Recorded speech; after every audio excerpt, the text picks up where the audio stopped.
NASA was run by former Nazi Wernher von Braun, who was beholden to the U.S. government for secretly importing him into the country via Project Paperclip.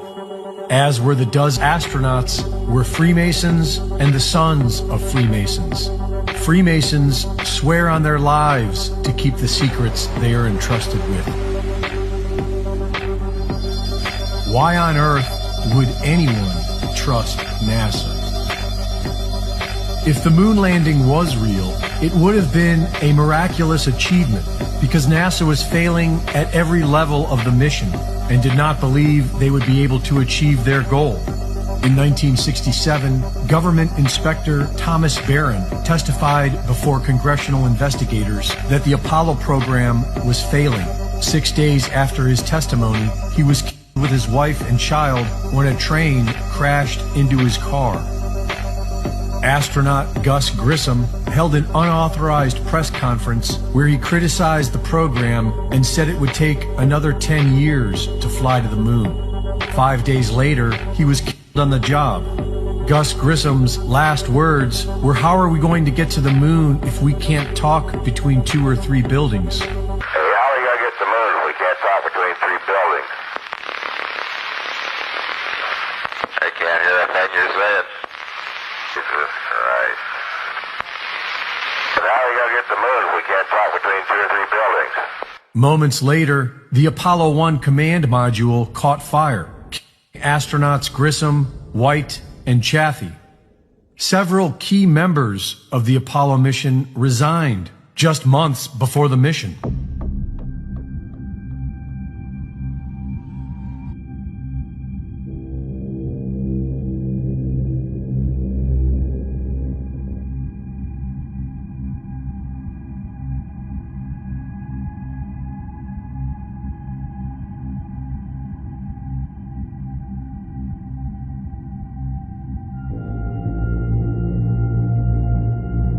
Problems with communications, the rockets, and the lunar module.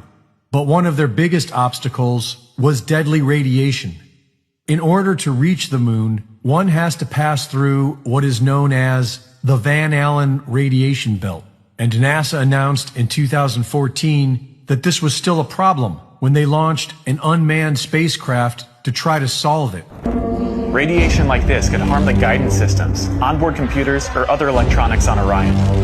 Naturally, we have to pass through this danger zone twice, once up and once back. But Orion has protection. Shielding will be put to the test as the vehicle cuts through the waves of radiation. Sensors aboard will record radiation levels for scientists to study. We must solve these challenges before we send people through this region of space. Aside from the Apollo moon missions, no one has ever gone past the Van Allen radiation belt. The Apollo moon mission had no protection against the radiation, and astronauts don't even seem to know about it. Any ill effects from the Van Allen radiation belts? No. Now, I'm not sure we went far enough out to encounter the Van Allen radiation belt. Maybe we did. The belts are 1,000 miles to 25,000 miles above the Earth. Then we went right out through them. According to NASA, we can go no higher than low Earth orbit. The plan that NASA has is to build a rocket called SLS, which is a heavy lift rocket. It's something that is much bigger than what we have today, and it will be able to launch the Orion capsule with humans on board, as well as landers or other components to destinations beyond Earth orbit. Right now, we only can fly in Earth orbit. That's the farthest that we can go. And this new system that we're building is going to allow us to go beyond and hopefully take humans into the solar system to explore. So the moon, Mars, asteroids, there's a lot of destinations that we could go to. In the documentary film, a funny thing happened on the way to the moon. The 3 astronauts of Apollo 11 are seen in low Earth orbit, figuring out how to stage a fake image for the camera. This film was recorded when the Apollo 11 was said to be nearing lunar orbit, and we can see and hear them manipulating the shot to make the Earth appear to be thousands of miles away, when in fact they have blacked out the inside of the craft and are blocking off the window facing the surface to make it look like the Earth at a distance.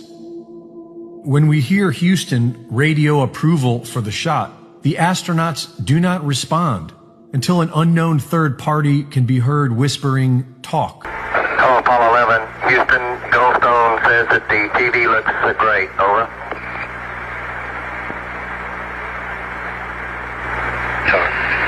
Okay, Roger.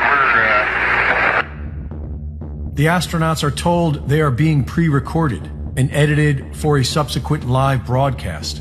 Buzz Aldrin explains how they shut out the sun to achieve the illusion of the one window being the Earth in the black of space. And with direction from Houston, they get it to look right for the camera. We then hear the portion meant for the public, with Neil Armstrong claiming to be 130,000 miles from Earth and describing a single camera pressed up against the window to achieve the shot. But in the unedited footage, we see objects passing between the camera and the window. We see a work light in the dark. And finally, when they are done with their hoax, the final few frames reveal the truth. Protecting humans in this radiation wasn't the only problem. The high-end Hasselblad camera had no protection against radiation, and there is no explanation as to how it was able to take photographs in negative 200-degree weather with a constant bombardment of cosmic radiation. And the pictures themselves are full of anomalies. According to the official story, the only external light source was the sun. But in all these photographs, there appears to be only artificial light, hot spots, and fall-off areas, when it should be as bright as a desert on Earth. And if the sun were the only light source, then all shadows would run parallel to each other. But in these photos, shadows either run perpendicular to each other, proving multiple light sources, or in others, the shadows are divergent, proving a single local light source. Shadows created by sunlight have a sharp edge. Shadows created by artificial light have fuzzy edges. Even the camera expert from Hasselblad agrees that these photos were shot using artificial light sources. Yes, it seems like he's standing in the spotlight. And I can't explain that. That escapes me. Why? The photographs all appear to have been taken on a professionally lit soundstage, which could have easily been part of their billion-dollar simulation project. And when you compare scenes from the Apollo moon landing footage with scenes from Stanley Kubrick's 2001 A Space Odyssey, there is strong evidence that the exact same technology was used. In the late 60s, a state-of-the-art front projection system developed by Scotchlight allowed Kubrick to simulate expansive backgrounds by projecting them onto a large screen made with small glass beads. The giveaway for this cinematic trickery is that the foreground must always hide the bottom of the Scotchlight projection screen in the background. In order to do this, the bottom of each set needs to have a complete horizon line between the set in the foreground and the screen in the background. And we can see this signature in all the Apollo images. We can also see light refraction off the glass beads in the Scotchlight screen. The lunar module appears to be cheaply constructed with tinfoil and Scotch tape, and the 10,000-pound thrust rocket on this flimsy craft didn't even leave a mark in the ground beneath it. There is no moisture or discernible atmosphere on the moon, and yet we can see mud and dust being flung into the air. In an original recording between Houston and astronauts on the moon, a reply is heard instantly, which would not be possible from that distance. Roger, Jim, copy. And are you progressing towards Dune Crater now? Yep. The same recording was then edited for a public broadcast, and 4 seconds were added. Roger, Jim, copy.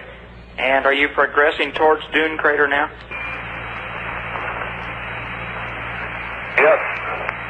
And when they supposedly left, there was no visible flame on the lunar module, even though hypergolic fuel visibly burns in a vacuum. And we never hear the 140 decibel rocket engine which the astronauts are sitting on top of. 30 feet down, 2.5. Picking up some dust. 4 forward, drifting to the right a little.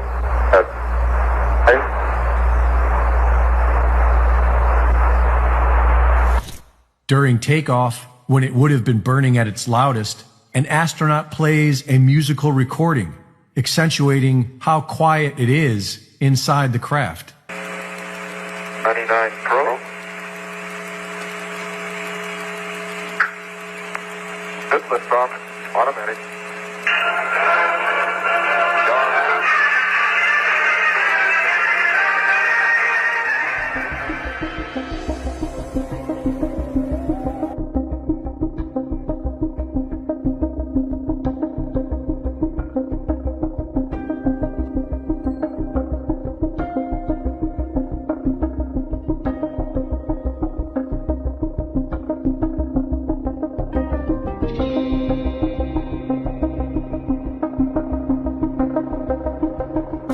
We've been unable to track it down. I mean, we don't know where this telemetry data ended up, and we don't know what path it may have taken. So, unfortunately, I'm afraid I can't really give you much of a clue as to where this data ended up. The fakery continues today. Air bubbles can be seen in what we are told is outer space, but what appears to be an underwater set. We must always question everything. Thank you for watching.